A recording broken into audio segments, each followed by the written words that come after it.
आपने कहीं ना कहीं फेक इनकाउंटर के बारे में जरूर सुना होगा। जब पुलिस के द्वारा गैंगस्टर अतिक के बेटे का इनकाउंटर होता है तो राजनीति में हलचल मच जाती है और फिर एक बार यूपी गवर्नमेंट सवालों के घेरे में आती है। क्या पुलिस अपने नाकामी पर पर्दा डालने के लिए किसी का भी इनकाउंटर कर सकती है? 5 साल के अंदर ही पुलिस द्वारा 655 इनकाउंटर्स का आंकड़ा पार हो चुका था। क्या है फेक इनकाउंटर, चलिए जानते हैं। देश के पीलीभीत फर्जी एनकाउंटर के मामले में स्पेशल सीबीआई अदालत ने बड़ा फैसला सुना दिया है। सभी आरोपी पुलिस वालों को उम्र कैद सुनाई गई है। घेरे में आ गया। घायल आरोपियों ने पुलिस पर फर्जी एनकाउंटर के आरोप लगाए। पुलिस ने Moving on, the Chennai police shot dead 2 notorious gangsters in an encounter yesterday. This is the third such killing in the new year.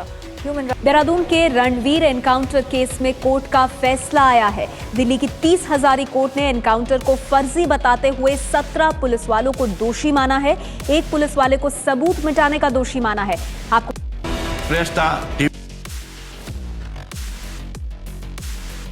जब पुलिस किसी अपराधी को अरेस्ट करने जाती है, इनकेस अगर अपराधी पुलिस पर हमला करता है तो पुलिस उस पर काउंटर अटैक करती है, यानी जवाबी हमला करती है, तो उसे ही इनकाउंटर कहते हैं। चलिए एग्जांपल के तौर पे आपको एक इंसिडेंट बताता हूँ। 2 जुलाई 2020 को 8 पुलिस की हत्या होती है और 10 जुलाई 2020 की सुबह यानी करीब 8 दिन बाद जब आरोपी को यूपी स्पेशल टास्क फोर्स के द्वारा उज्जैन से कानपुर ले जाया जा रहा होता है, तब अचानक पुलिस की वैन का एक्सीडेंट होता है जिसमें आरोपी पुलिस की पिस्टल छीनकर भागने की कोशिश करता है। जब पुलिस उसे सरेंडर करने के लिए बोलती है लेकिन आरोपी गोली चला देता है और जवाबी कार्यवाही में पुलिस भी फायरिंग करती है जिसमें आरोपी घायल हो जाता है और हॉस्पिटल ले जाने पर उसे डेड घोषित किया जाता है। अब पुलिस स्टेटमेंट के अकॉर्डिंग जिस वैन में आरोपी को ले जाया जा रहा था उसका पीछा कर रहे मीडिया हाउसेस की गाड़ियों को पुलिस फोर्स द्वारा एनकाउंटर प्लेस से थोड़ी दूरी पर ही रोक दिया जाता है। सभी गाड़ियों की चेकिंग होती है। उन्हीं में से एक मीडिया हाउसेस की वैन को आगे जाने की परमिशन मिलती है तो मीडिया देखती है कि आरोपी को जिस पुलिस जीप में लाया जा रहा था वो क्रैश हो चुकी है और एनकाउंटर हो चुका है। और सेम इंसिडेंस 9 जुलाई 2020 को होता है। उसी आरोपी का एक जो साथी था उसे ले जाया जा रहा होता है और अचानक पुलिस की वैन पंक्चर होती है और आरोपी पुलिस की पिस्टल लेके भागने की कोशिश करता है और पुलिस की काउंटर फायरिंग में वही मारा जाता है। हो सकता है आपके लिए ये कोइंसिडेंस हो, मगर पुलिस हमेशा से ही ऐसा करती आ रही है। में ऐसी बहुत घटनाएं होने लगी जिसे बाद में इनकाउंटर्स कहा जाने लगा। खासकर कोई ऑलरेडी पुलिस में से एक नाम है प्रदीप शर्मा का। यह फॉर्मर पुलिस ऑफिसर है जिनको इनकाउंटर स्पेशलिस्ट बोला जाता था। इनका एक मुंबई इनकाउंटर स्क्वाड था।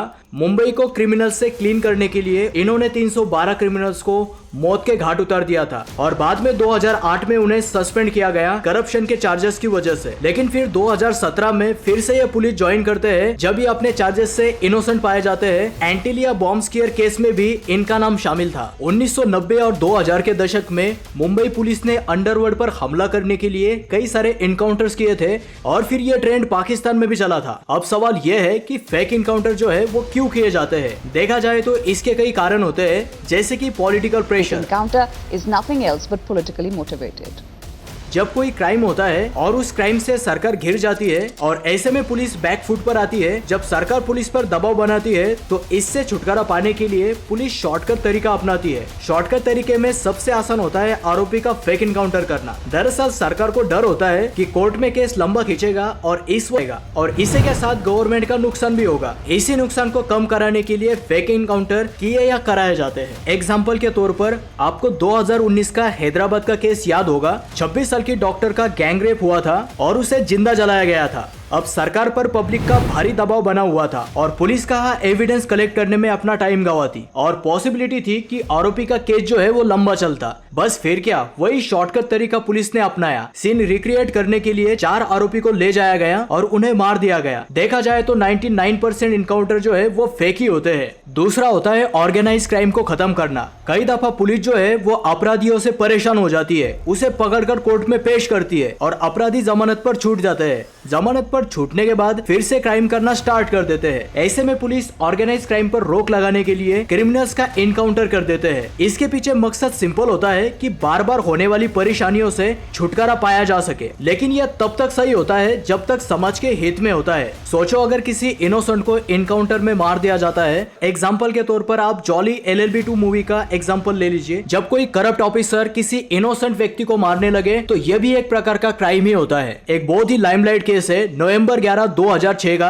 गैंगस्टर रामनारायण गुप्ता का। 21 पुलिस वालों ने इसे इनकाउंटर में मार दिया था। जब कोर्ट में रामनारायण के भाई ने प्ली किया तो रामनारायण गन डाउन कर चुके थे, बावजूद इसके पुलिस ने उन्हें मार दिया और इसी के साथ बाद में 13 पुलिस वालों को सस्पेंड कर दिया गया और साथ में और कुछ लोग थे जो पुलिस के साथ एविडेंस मिटाने में जिम्मेदार थे, उन्हें भी लाइफ इम्प्रिजनमेंट मिला। हमारे कॉन्स्टिट्यूशन में फेक इनकाउंटर को कहीं भी मेंशन नहीं किया गया, लेकिन हाँ सीआरपीसी सेक्शन 46 क्लॉज 2 में पुलिस को सेल्फ डिफेंस का अधिकार दिया गया है। साथ ही साथ आईपीसी 100 में भी पुलिस के द्वारा इनकाउंटर होने पर मर्डर का केस रजिस्टर नहीं होता। एक वक्त था 1990 जब मुंबई अंडरवर्ल्ड के कब्जे में था, तब पुलिस ने क्रिमिनल्स के साथ साथ कई लोगों को प्लान करके मारा था। बढ़ते मामलों को ध्यान में रखते हुए 1993 में नेशनल ह्यूमन राइट कमीशन की स्थापना होती है और एनएचआरसी के अकॉर्डिंग हर व्यक्ति को जीवन जीने का अधिकार है, चाहे वो क्रिमिनल ही क्यों ना हो। क्रिमिनल्स को सजा कोर्ट ही देगा और इसके बाद भी काफी मामले सामने आ रहे थे। फिर 2014 में सुप्रीम कोर्ट ने 16 पेजेस की गाइडलाइन बनाई जो कुछ इस प्रकार थी। आरोपी की जानकारी इलेक्ट्रॉनिक फॉर्म में रिकॉर्ड करनी चाहिए और इनकाउंटर के मामलों में भी एफआईआर रजिस्टर होगी।